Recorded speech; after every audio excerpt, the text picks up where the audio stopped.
Welcome to some new r/malicious compliance stories, where people comply to the letter, but not the spirit of a request.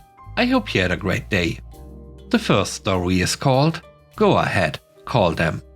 This happened in 2018. I just moved to a new apartment. It was a 3-bedroom first floor apartment and it has a finished basement. It had 2 bedrooms, a living room and a kitchen on the first floor.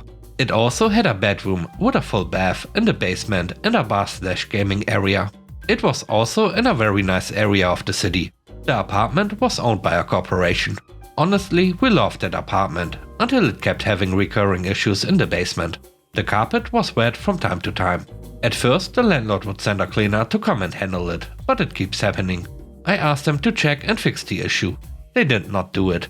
I told them I'll call the city inspector to check the building. They laughed at me and told me, go ahead, call the city inspector. So I did. I called the city twice until I finally was connected to the right department and they sent an inspector a week later.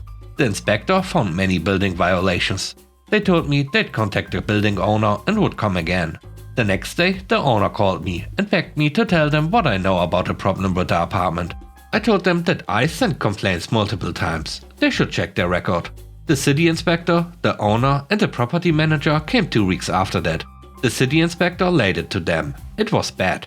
They have to deal with structural and foundational issues and some safety issues too. There were 4 tenants in that building, including us. They had to break the lease with all of us to fix the building. They couldn't fix it with us being there. We were ready and already consulted a lawyer. We told them we want our deposit back before moving out, that they would have to pay for all of our moving expenses, and that they would have to pay for our deposit at the next place. They could not kick us out. They could not rent the apartment after the inspections. There were 4 of us and we could all sue them for placing us in a dangerous building. In the end, they agreed with everything and had to pay a large sum of money to relocate us and fix the apartment. The next story is called Never Work by Yourself. Worked in retail about 20 years ago, and Sunday was a terrible slow day for our store. We might have gotten 2 to 3 customers all day from 12 PM to 6 PM that we were open, and usually they weren't buying anything, just paying a bill. This was at a wireless store. There were always 2 people staffed, so that we could take breaks as needed, etc. and still have coverage. Well, one day, at break time, my coworker left the store to run home, just a few blocks away, and grab some food. It was during that time our boss's boss, the regional manager, Tabitha, came into the store and blew her lid at me. She was screaming about, "Where is Chris? Why aren't there 2 of you here? You can't ever be here working by yourself ever again." Tabitha stayed until Chris came back and he got the same earful. She was known to be an angry person, so we didn't really take it personally. This is just how she was as a person. Terrible. Fast forward to the following week, and our manager, Mitch, heard about it and he said we had to follow her rules. Mitch was a good dude and knew how Tabitha was. So we did exactly as told. Some weeks later, I arrived at my scheduled start time to open the store on a busy day. We always got there at least 30 minutes before opening, and this day there were a couple of people already lined up outside. I was scheduled to work with Chris again this day, and he called to say he was late. No problem. I sat in my car and the store didn't open until he arrived, almost 2 hours later. Customers were angry, most of them left, and I got a call from the regional manager with an earful about not opening the store on time. But Tabitha, Mitch had a talk with us and instructed us to follow your rules. Chris was the only one scheduled to open with me, and so I waited for him so that I wasn't working by myself. Just like you said. Some more yelling about how I should have called someone or some other garbage that wasn't actually my responsibility. Then she finally moved on to yell at someone else about something else. Chris got an earful too at some point. Oddly enough, there was a team meeting called that week, where Mitch told us the new rules were to open the store on time, try to have 2 people there at all times, but use good judgment. Tabitha wasn't around for long after this, but not as a result of this. Mitch eventually moved up to the regional manager position, and then I think another promotion after that. He was a good leader and grew his territory quite a bit before he left to go start his own business. He always fought for us and did the right thing by his staff. One of the best managers I ever had. The third story is called Escalated. Yesterday I got an email from a client complaining that they can't log into our software. He sent me a tiny blurry screenshot, but I figured out that the problem is they can't connect to the machine where the software is installed. A common issue for users, but very much not my problem. For context, my company sells software, but it's installed on the client's hardware. It's the client's responsibility to ensure that the machine with the software is running, it's accessible from their private network, etc. So what I should have done is tell him there's nothing I can do and tell them to contact their own IT support. However, and this is entirely my fault, I tried to be helpful. This is a new client and he seemed like a decent person, if not very tech savvy, and this kind of issue usually has an easy fix. So I replied, "Hello client, the software is working fine. The issue is you're not reaching the machine, so there's something configured incorrectly on your end. Can you please check that in the settings the IP address is this? Can you check that the port is 34567? Can you check that this option is turned on? Please do this and let me know if it solves your issue." I couldn't do these things myself because I don't have access to this client's PC. However, it was literally 3 things I told him to do. And I sent him screenshots and a step-by-step guide on how to open the settings menu. 5 minutes later, he replies he's done that, it didn't work, and to fix it ASAP. Now, users always lie, and I get the feeling that he didn't follow my instructions at all. His reply was too quick. Also, 99.9% of connection problems are caused by the IP or port being wrong. The other 0.1% are weird esoteric bugs where you need to call in senior developers. So I asked the client to please send me a screenshot of the setting panel to double check, as I'm pretty sure he never opened it to begin with. The next email I get from the client is extremely angry.